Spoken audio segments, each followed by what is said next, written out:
What's up, guys? Welcome to your 83rd Android tutorial for the new Boston. And what we're going to do in this tutorial is actually start programming basically our sliding drawer class. And what I've done is I've set up the Java class called Slider. You guys should have that set up.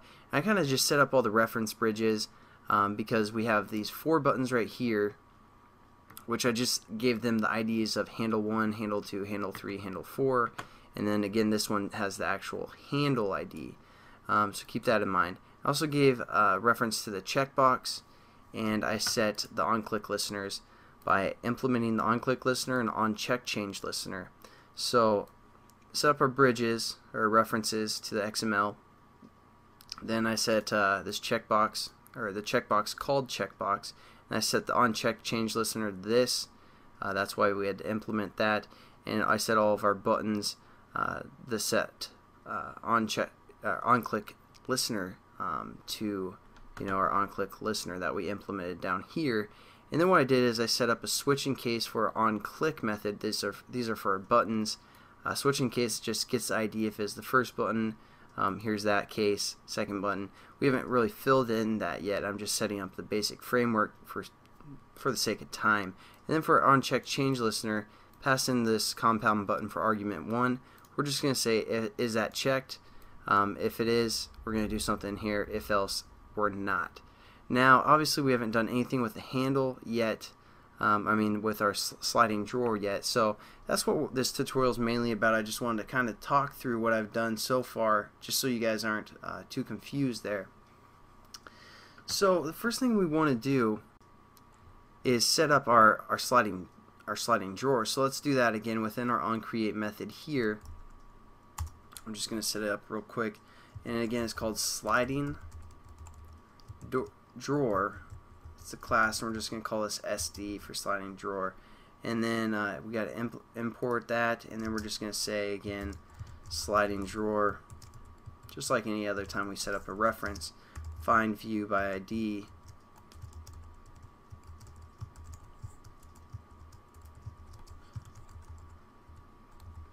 And then it was sliding D was the ID we gave our sliding drawer. Set that up. Now this is the main part of the tutorial here. I'm just going to show you some of the functions or methods that the sliding drawer can do. So we're going to say set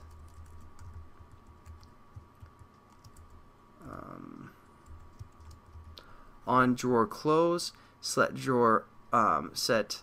on drawer close listener, on drawer open listener, and there's also a scroll listener for the drawer that you can do. Basically, we're just going to do one of those, but hopefully you get the concept of all 3 of those. That's just when the drawer closes. This is when it opens. So we're going to say this as well, and then we have to let our class implement that class. So we're going to say let slider implement on drawer open listener, and then we just have to add the unimplemented methods down here. So now we can just do something like media player mp equals media player dot create, and context this for class id r dot raw dot explosion, and then we're just gonna do mp dot start. So now when our drawer closes, it's going to just start a explosion noise that we have in our resources. Again, that's not review, but that's just one of the methods that we can use. Now something else we can do is basically we can toggle our drawer through code. So let's say we hit the first button, we can say our SD slider, our slider drawer, which we called SD, we can say and again we have to establish for above this on create method so our whole class can use it. So again we're just going to say SD there and define the variable above, and then we can do SD dot open, SD dot let's not do that one. We're going to do, for the 4th button, we're going to say SD dot close, and the third button is just going to toggle it. Whether it's open or closed, it's going to toggle to the other option. So I mean, these are just some of the methods that we can use for the sliding drawer. Again, that's kind of what I wanted to show you guys. And then one other thing that we can do is if that box is checked, we can also do SD.lock, and that won't allow our slider or our handle to work. It's going to lock it in SD.unlock here.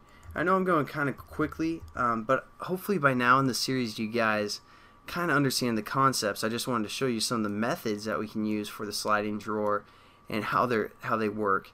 Not necessarily get into the actual coding, just some of the methods. Again, we just set up our slider and we say on open listener. So let's just check it out, make sure everything works.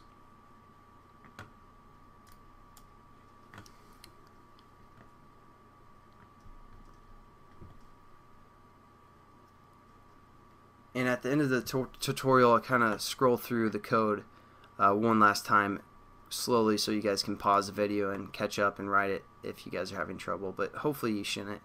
So we're going to open up our slider class, and the first thing we're going to do is open it. And as you can hear, that's our explosion noise that we set up. Now let's do our checkbox. Now it's checked, so we can't. I'm trying to slide it down, but it's not allowing me to. So we uncheck it and then we can slide it down again. Our first button is going to open it up, and it also calls the on open method so you can hear the explosion. And our fourth button is going to close it, and since it's closed it's not going to do anything, and our third button is just going to toggle back and forth. So hopefully you guys see how that all works. Our second button really doesn't do anything, but and even when we have this checkbox, when we lock it from the checkbox, this fourth button won't close it, and the third button won't toggle it because it's locked. So there you guys go. Hope you enjoyed that. I don't know. Oh yeah, I'll slide through this code real quickly. Implement all three of those things. You can pause here, or here, or here. And so hopefully you guys kind of understand what I was trying to teach you there. Didn't want to get too much into like setting this all up because it would have taken too long if you guys just watched me typing. But thanks again for watching, guys, and I'll catch you in the next tutorial. Peace.